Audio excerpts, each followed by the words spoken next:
ಆತನು ಏನ್ ಹೇಳ್ತಿದ್ದಾರೆ ಎಲ್ಲರೂ ಗಮನ ಇಟ್ಟು ವಚನ ಓದಿ. ನನ್ನ ಚಿತ್ತದಂತೆ ನಡೆಯುವುದಕ್ಕಾಗಿ ನಾನು ಬಂದಿಲ್ಲ. ಹೇಳುವಾಗಲೇ ಗೊತ್ತಾಗ್ತದೆ ಆತನಿಗೆ ಒಂದು ಚಿತ್ತ ಇದೆ, ಇನ್ನು ಕಳುಹಿಸಿದ ಆತನಿಗೆ ಬೇರೊಂದು ಚಿತ್ತ ಇದೆ. ಆ ರೀತಿ ಬರ್ತದ. ಅದು ಯೇಸು ಕ್ರಿಸ್ತನ ಮನುಷ್ಯತ್ವವನ್ನು ಸೂಚಿಸುತ್ತದೆ. ಏನನ್ನ ಸೂಚಿಸ್ತದೆ? ದೈವತ್ವವನ್ನಲ್ಲ, ಆತನ ಮನುಷ್ಯತ್ವವನ್ನು ಸೂಚಿಸುತ್ತದೆ. ಅರ್ಥ, ಮನುಷ್ಯನ ಚಿತ್ತ ಬೇರೆ, ದೇವರ ಚಿತ್ತವೇ ಬೇರೆ. ಹಲ್ಲೆಲೂಯಾ. ಯೇಸು ಕ್ರಿಸ್ತನು ಮನುಷ್ಯನಾಗಿ ಈ ಭೂಮಿಗೆ ಬಂದನು ಅನ್ನೋದಕ್ಕೆ ಒಂದು ಪ್ರೂಫ್ ಆಗಿದೆ. ಆತನು ಮನುಷ್ಯನ ಚಿತ್ತ ಉಳ್ಳವನಾಗಿದ್ದನು. ಅದೇ ಸಮಯದಲ್ಲಿ ಆತನು ದೇವರು ಕೂಡ ಆಗಿದ್ದನು. ಆತನು ಮನುಷ್ಯನ ಅನ್ನೋದಕ್ಕೆ ಪ್ರೂಫ್ ಏನು? ಆತನಿಗೆ ಹಸಿವಾಯಿತು, ಬಾಯಾರಿಕೆ ಆಯಿತು, ಆತನು ನಿದ್ರೆ ಮಾಡಿದನು ಅಲ್ವಾ? ಹೌದಲ್ವಾ? ಇಲ್ಲಿ ಆತನು ದೇವರಾಗಿದ್ದನು ಅನ್ನೋದಕ್ಕೆ ಪ್ರೂಫ್ ಏನು? ಆತನು ಸತ್ತವರನ್ನು ಬದುಕಿಸಿದನು. ಪ್ರಕೃತಿಯು ಆತನಿಗೆ ವಿಧೇಯವಾಗುತ್ತಿತ್ತು. ಹಲ್ಲೆಲೂಯಾ. ಆಗ ಆತನು ಭೂಲೋಕದಲ್ಲಿದ್ದಾಗ ಆತನು 100% ಮನುಷ್ಯನು, 100% ದೇವರು ಆಗಿದ್ದನು. ಈ ವಚನ ಆತನ ಮನುಷ್ಯತ್ವವನ್ನು ಸೂಚಿಸುತ್ತದೆ. ಆತನು ಏನ್ ಹೇಳ್ತಿದ್ದಾನೆ?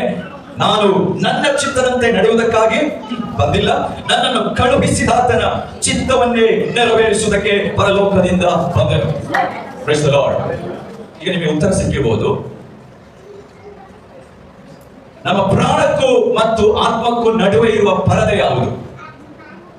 ಪರಿಶುದ್ಧ ಸ್ಥಳಕ್ಕೂ ಮಹಾಪರಿಶುದ್ಧ ಸ್ಥಳಕ್ಕೂ ಮಧ್ಯದಲ್ಲಿ ಹೇಗೆ ಒಂದು ಪರದೆ ಇತ್ತು, ಅದೇ ರೀತಿ ನಮ್ಮ ಪ್ರಾಣಕ್ಕೂ ನಮ್ಮ ಆತ್ಮಕ್ಕೂ ನಡುವೆ ಏನಿದೆ? ಒಂದು ಪರದೆ ಇದೆ. ಅದೇನಾಗಿರ್ಬೋದು? ಅದಾಗಿದೆ. ಯಾರಿಗಾದ್ರೂ ಅರ್ಥ ಆದ್ರೆ ನೀವು ಹೇಳಿದ್ರೆ ನನಗೆ ಸಂತೋಷ. ಎಸ್, ಆ ಪರದೆ ಯಾವುದು?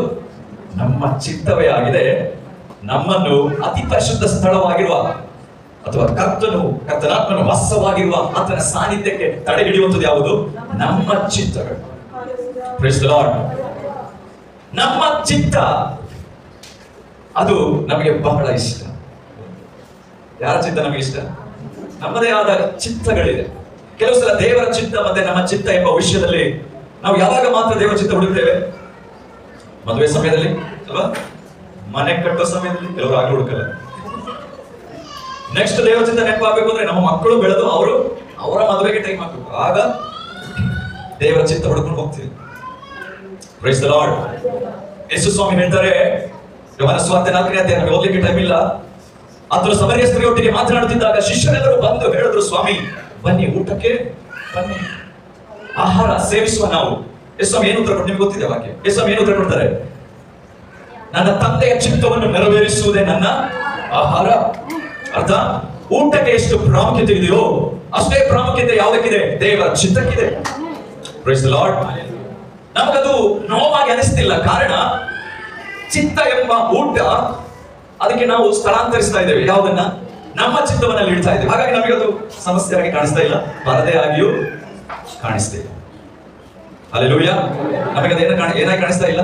ಪರದೆಯಾಗಿ ಕಾಣಿಸ್ತಾ ಇಲ್ಲ. ಸಮಸ್ಯೆ ಮಾತ್ರ ಇದೆ. ಯಾವ ಸಮಸ್ಯೆ? ಯಾವಾಗಲೂ ದೇವರ ಸಾನ್ನಿಧ್ಯ ಅನುಭವಿಸಲಿಕ್ಕೆ ಆಗ್ತಾ ಇಲ್ಲ. ಏನಾದ್ರು ಸಣ್ಣ ವಿಷಯ ಸಾಕು, ಅದನ್ನ ನನ್ನ ಭಯಂಕರವಾಗಿ ಕಾಡುತ್ತಾ ಇದೆ. ಒಂದು ಸಣ್ಣ ರೋಗ ಬಂದ್ರೆ ಸಾಕು, ಅಷ್ಟೊತ್ತಿಗೆ ಭಯ, ಭ್ರಮೆ, ಅಯ್ಯೋ ಹೇಳೋದು ಬೇಡ, ನಾನೇನೋ ಸತ್ತೋಗ್ಬಿಡ್ತೀನೋ. ದೇವರ ಮಕ್ಕಳಿಗೆ ಸಾಯುವುದೇನಾಗಿದೆ? ಅದೊಂದು ಪ್ರಮೋಷನ್ ಆಗಿದೆ. ದೇವರ ಮಕ್ಕಳು ಸಾವನ್ನ ಜಯಿಸಿದವರು. ಅನ್ಯರಿಗೆ ಸಾವು ಅದು ದುಃಖ ವಾರ್ತೆ, ಭಯ, ಭ್ರಮೆಗಳನ್ನ ಉಂಟು ಮಾಡುವ ವಾರ್ತೆ. Praise the Lord. ಹಲ್ಲೆಲೂಯಾ.